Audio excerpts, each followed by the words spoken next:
And she's grateful because right now she's going through a major transition, and she is just so grateful to all the wonderful people in her life who believe in her. Please help me welcome Ms. Suzanne Kelly.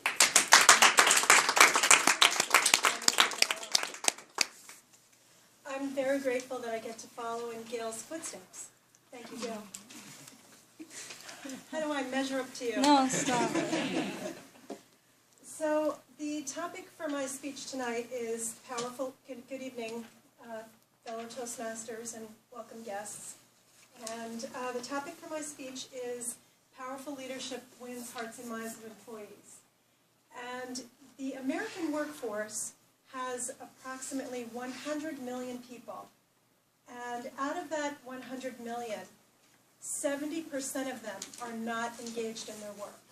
So that's 7 out of 10 workers in the American workforce who are not engaged in their work.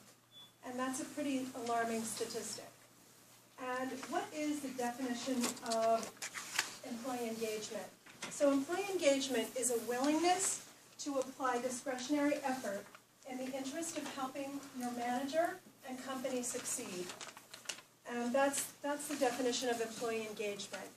Engaged employees they care about their work. They care about their managers, they care about their companies, and their goals. And they're not there to collect a paycheck, just to collect a paycheck. Of course, that's important, but they're not there just for that.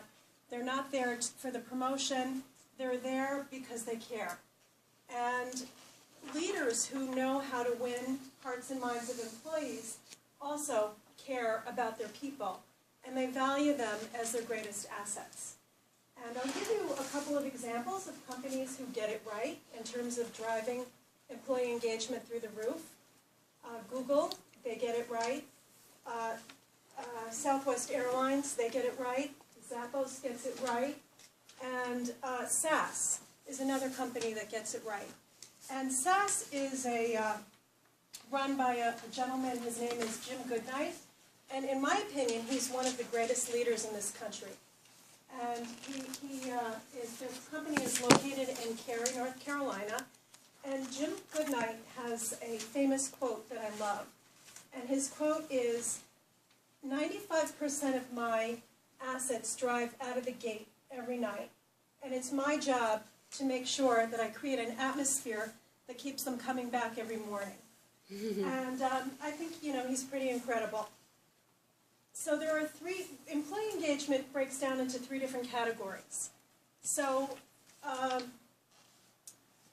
the first category is the engaged, and that makes up for 30% of the American workforce. So 3 out of every 10 people in this country, only 3 out of every 10 people in this country are engaged in their work.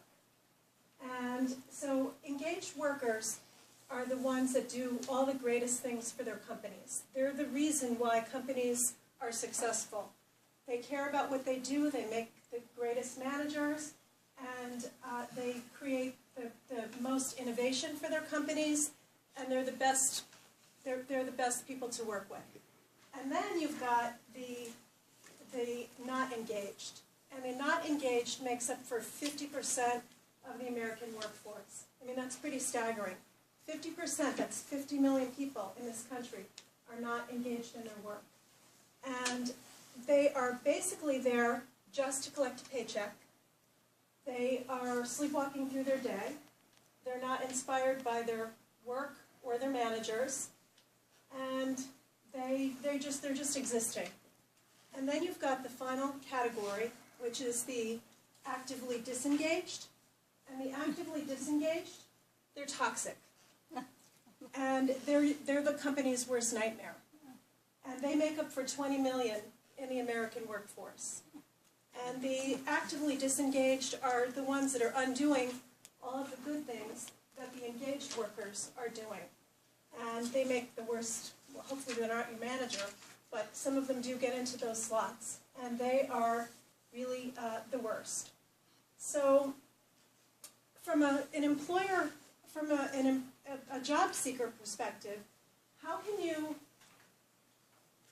try to minimize your risk of going to work for a company that doesn't value their people as their greatest asset, my advice to any of you that are in that position or thinking about going into that position is to be proactive when you're interviewing.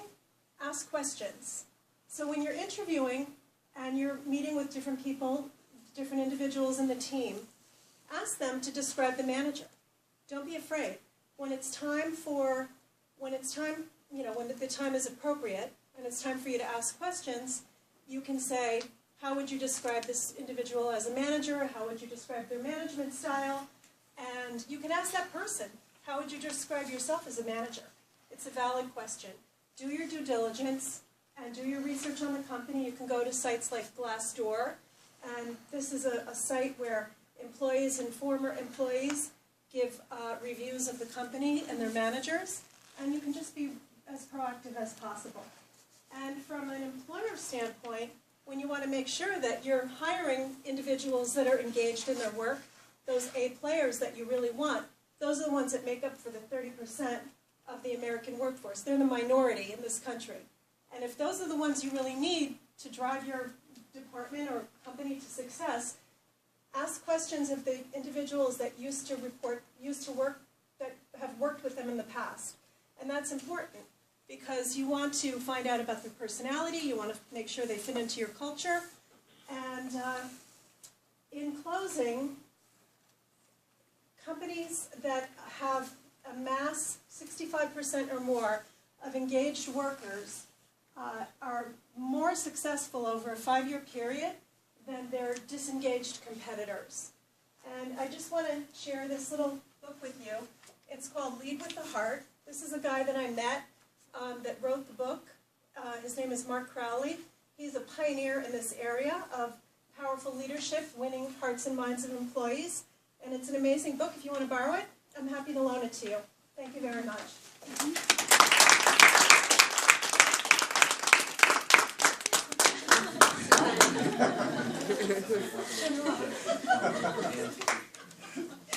Sorry.